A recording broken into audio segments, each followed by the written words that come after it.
शिक्षा के मंदिर में जहां विद्यार्थी अपने गुरुओं से शिक्षा लेने के लिए पहुंचते हैं, तो वहीं जब गुरु आपस में एक दूसरे को गाली गलौज और मारपीट करते नजर आते हैं, तो इसका प्रभाव विद्यार्थियों पे क्या पहुंचता होगा, ये तो आप बखूबी ही समझ रहे होंगे। जी हाँ, हम बात कर रहे हैं चित्रकूट के मानिकपुर ब्लॉक की, जहां राजकीय महाविद्यालय मानिकपुर में अध्यापकों द्वारा अध्यापक प्रमोद कुमार गुप्ता के साथ लात घूंसों से मारपीट मामले में पीड़ित अध्यापक से बात करने पर अध्यापक पूरी तरह से भयभीत होने के चलते कुछ भी बोलने से कतरा रहे हैं। पीड़ित अध्यापक के भाई विनोद कुमार गुप्ता ने बताया कि मेरे भाई के साथ विद्यालय के स्टाफ के द्वारा शुरू से ही शोषण किया जा रहा था, जिसका विरोध करने पर अध्यापकों द्वारा उनको मिलकर मारा गया, जिससे उनको कई जगह चोटें भी आई हैं।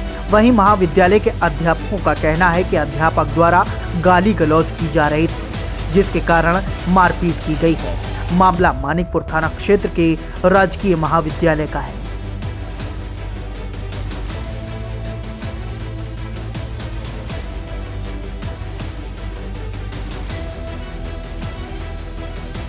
ये घटना दुर्भाग्यपूर्ण है और ये कोई असहज तरीके से अब हो गया, उसमें क्या कहें। लेकिन उसके पीछे कहानी ये है कि जो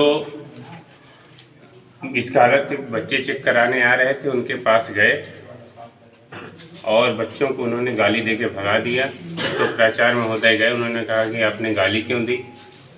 तो कह रहे आप कौन होते हैं? उनके साथ भी अभद्र व्यवहार किया और धक्का मुक्की की। धक्का मुक्की करने के बाद पूरे कॉलेज परिसर में गाली गलौज करते हुए पीछे से होते हुए सामने जाए और यहाँ गाली गलौज करने लगे। ये कहा गया इनको कैंपस के बाहर कर दिया जाए।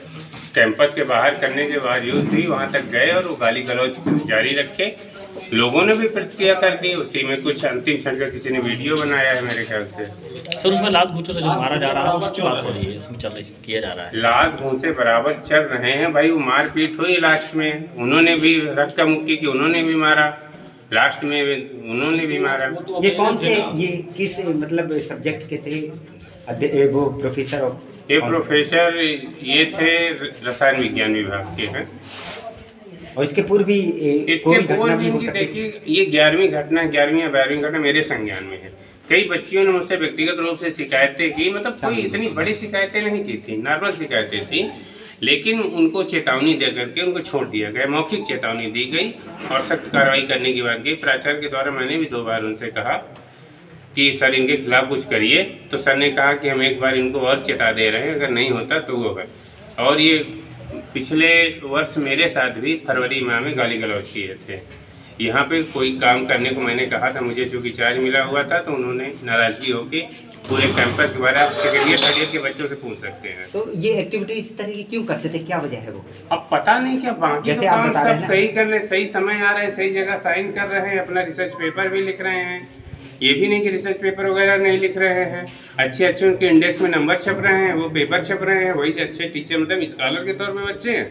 लेकिन ऐसे क्यों करते हैं? यहाँ काम कोई कहो तो नाराज हो जाते हैं, गाली गलौज उतारू हो जाते हैं। प्राचार्य आज कहाँ गए? प्राचार्य आज सरकारी कार्य से DHE मुख्यालय पे। कौन कौन लोग थे जिन्होंने आपको इतनी बुरी तरह मारा पीटा? रुक ले, बंद कर ले। रमेश कुमार शुक्ल, प्राचार्य राजकीय महाविद्यालय, डॉक्टर रमेश सरोज, प्रवक्ता उसमें तो क्या वजह थी, क्यों मारा था? नहीं फिर भी बताइए कारण वजह क्या रही? जैसे आपके ऊपर आरोप लग रहा है तो उसका जैसे जो भी आरोप लगाया जा रहा है आपके ऊपर, किस तरह की रंजिश थी, क्यों? आप लोग बचपन से ये अरे कुछ दबंगई के बलबूते क्या वजह थी? थोड़ा बताइए तो। अब ये सब मेरा निवेदन है, आप सब उन्हीं से पूछिए। अरे वो तो नहीं बताएंगे, आप बताइए। नहीं बताएंगे तो फिर देखा जाएगा। और क्या देखेंगे? मामला शिकायत करी आपने, रिपोर्ट दर्ज करवाई? थाना प्रभारी लिखित न्यायोचित कार्रवाई लिखित। और उच्च अधिकारियों से शिकायत करी है? अभी उन्होंने कहा हम जांच